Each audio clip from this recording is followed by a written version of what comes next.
اللهم صل على محمد وعلى آل محمد كما صليت على إبراهيم وعلى آل إبراهيم إنك حميد مجيد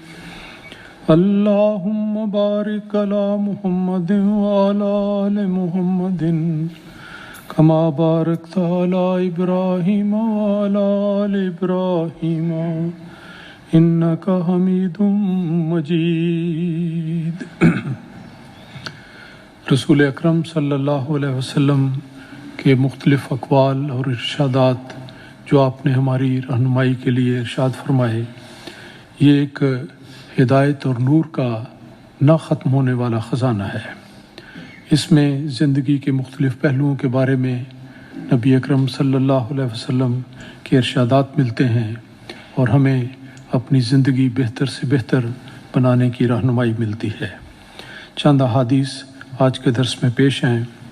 عن نبی ایوب رضی اللہ عنہ ان رسول اللہ صلی اللہ علیہ وسلم قال،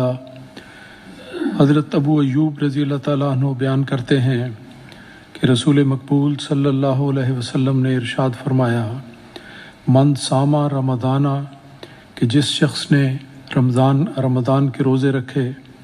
ثم اتبعہ ستم من شوال کانا کصیام الدہر، اور رمضان کے روزے مکمل کرنے کے بعد پھر وہ شوال کا مہینہ جو اس کے بعد آتا ہے اس میں بھی 6 روزے رکھتا ہے، تو گویا اس نے اتنا ثواب کما لیا جیسا کہ اس نے سال بھر کے روزے رکھے ہیں۔ تو 30 روزوں کے بعد اگر 6 زائد کر دیے جائیں تو 36 بن جاتے ہیں، اور ہر نیکی کا اجر اس سے کئی گنا زیادہ ہوتا ہے، 10 گنا زیادہ ہو جاتا ہے۔ تو اسی طرح پر 36 روزوں کا اگر 10 گنا ثواب لیا جائے تو یہ 360 گنا بن جاتا ہے۔ تو گویا 1 سال کے برابر انسان کو روزے اس کے شمار ہوں گے اور اس کا اجر دیا جائے گا۔ یہ اللہ تعالیٰ کی ایک بہت بڑی نعمت ہے کہ ایک چھوٹی سی نیکی کو بھی اللہ تعالیٰ نوازتا چلا جاتا ہے، اور جو لوگ اس کا اہتمام کرتے ہیں وہ یقیناً اللہ تعالیٰ کے غیر معمولی فضلوں کو پانے والے ہوتے ہیں۔ اس کے بعد ایک اور بات قابل ذکر ہے کہ رمضان کے اس بابرکت مہینے کے آخری عشرے میں ایک ایسی بابرکت رات آتی ہے جسے قرآن کریم کے الفاظ میں اللہ تعالیٰ نے یوں بیان فرمایا کہ لیلۃ القدر خیر من الف شہر، کہ لیلۃ القدر یہ رات ہے، یہ گھڑی ہے، ایک ایسی مبارک گھڑی ہے کہ جو 1000 مہینوں سے زیادہ قابل قدر ہے۔ تو گویا اگر اس کو اس طرح سمجھنے کی کوشش کی جائے کہ 1000 مہینے کتنے سال بنتے ہیں، تو ایک بڑی عمر پانے والے انسان کی زندگی کا زمانہ ہے۔ تو اللہ تعالیٰ نے یہ بیان فرمایا کہ لیلۃ القدر کے موقع پر جو شخص عبادت کی توفیق پاتا ہے وہ گویا اس طرح کی مثال ہے کہ ایک بڑی عمر پانے والے انسان کی ساری زندگی ایک طرف اور رمضان کی وہ رات ایک طرف، رمضان کی رات کا ثواب اور اجر اس سے بھی زیادہ ہے۔ تو یہ بڑی ہی قابل قدر گھڑی ہے جس کو تلاش کرنے کی رمضان کے آخری عشرے میں کوشش بھی کرنی چاہیے، اور اس کے لیے ابھی سے نیت کر لینی چاہیے۔ انسان جب نیت کر لیتا ہے تو پھر اللہ تعالیٰ اس کے خلوص کو دیکھتے ہوئے اس کی توفیق بھی عطا کر دیتا ہے۔ تو اس لیے ابھی سے جب کہ رمضان شروع ہے، پہلے عشرے میں سے گزر رہے ہیں، تو ابھی سے یہ تیاری کریں، یہ نیت کریں، عزم کریں، دعا کریں کہ اللہ تعالیٰ لیلۃ القدر کی مبارک گھڑی بھی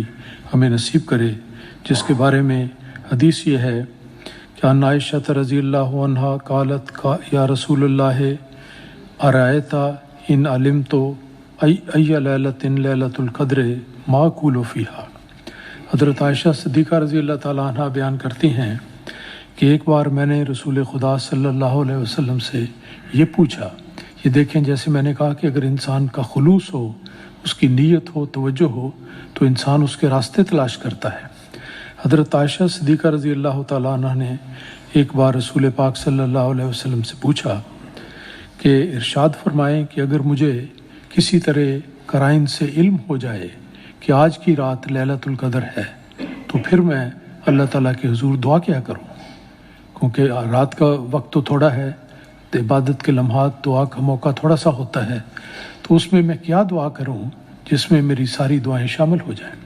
تو کتنا عالمانہ اور کتنا بلیغ اور کتنا مفید سوال آپ نے رسول پاک صلی اللہ علیہ وسلم سے فرمایا، اور اس کے جواب میں رسول خدا صلی اللہ علیہ وسلم نے فوراً ہی ایک دعا سکھا دی جو ابھی سے یاد کر لینی چاہیے اور کثرت سے کرنی چاہیے، تاکہ اللہ تعالیٰ اس گھڑی میں بھی یہ دعا ہماری زبان پر لے آئے اور اس کو شرف قبولیت عطا فرمائے۔ فرمایا رسول پاک صلی اللہ علیہ وسلم نے کہ کولی کہ اس موقع پر تم یہ کہا کرو، اللہم انک عفو، کہ اے میرے اللہ تو بہت ہی بخشنے والا ہے، عفو تحب العفو، کہ تو بہت ہی گناہوں بخشنے کو پسند کرتا ہے، یہ بات تجھے بہت ہی مرغوب ہے کہ تو اپنے بندوں کے گناہ بخشے، فاعف عنی، بس میری التجا یہ ہے کہ تو میرے سارے گناہوں کو معاف کر دے۔ ایک حدیث میں اس کی دوسری روایت بھی آتی ہے جس میں ایک لفظ کا اضافہ ہے اور ساری دعا اس طرح بن جاتی ہے کہ اللہم انک عفو کریم تحب العفو فاعف عنی۔ تو یہ چھوٹی سی دعا ہے، یہ یاد رکھنی چاہیے، بڑی جامع دعا ہے۔ اس میں گویا ایک لحاظ سے یعنی یہ تو نہیں کہا جا سکتا کہ یہی خلاصہ ہے، لیکن ایک بہت جامع ذکر آ جاتا ہے ان التجاؤں کا، ان دعاؤں کا، ان مناجات کا جو انسان اللہ تعالیٰ کے حضور کرتا ہے،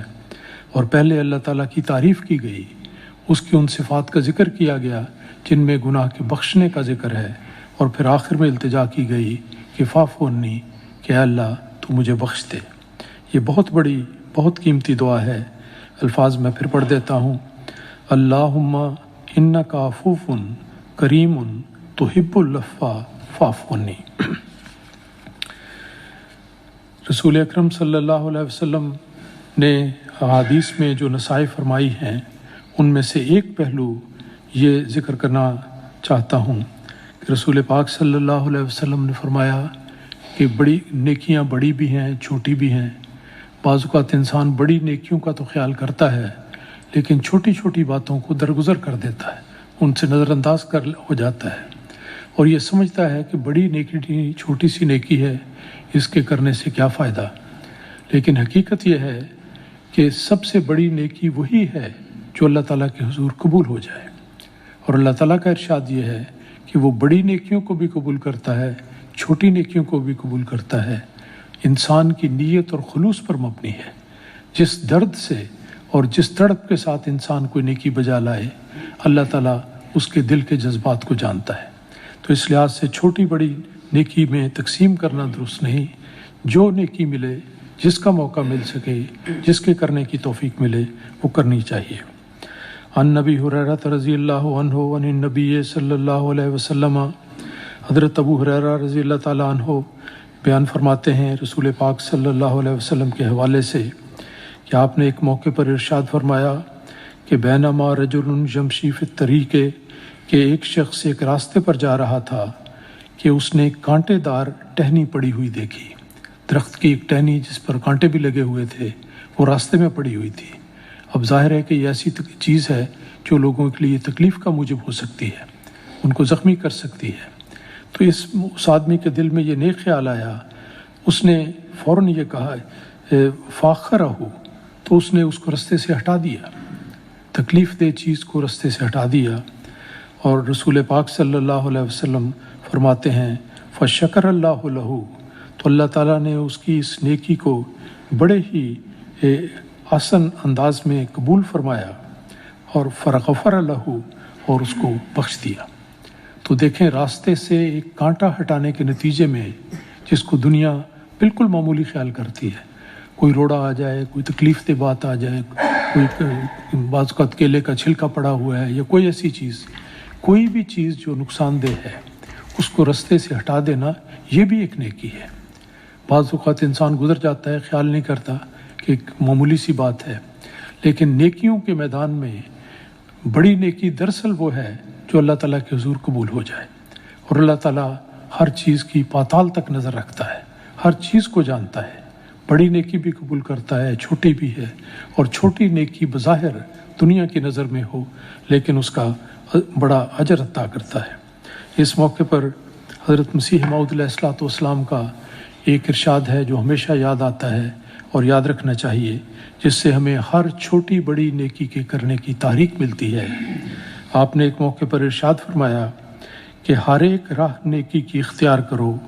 نہ معلوم تم کس راہ سے قبول کیے جاؤ۔ تو اللہ تعالیٰ ہمیں توفیق دے بڑی نیکیاں کرنے کی بھی، چھوٹی نیکیاں کرنے کی بھی، اور ہمیشہ اللہ تعالیٰ سے یہ امید رکھنی چاہیے کہ ہماری نیکی بڑی ہے یا چھوٹی ہے،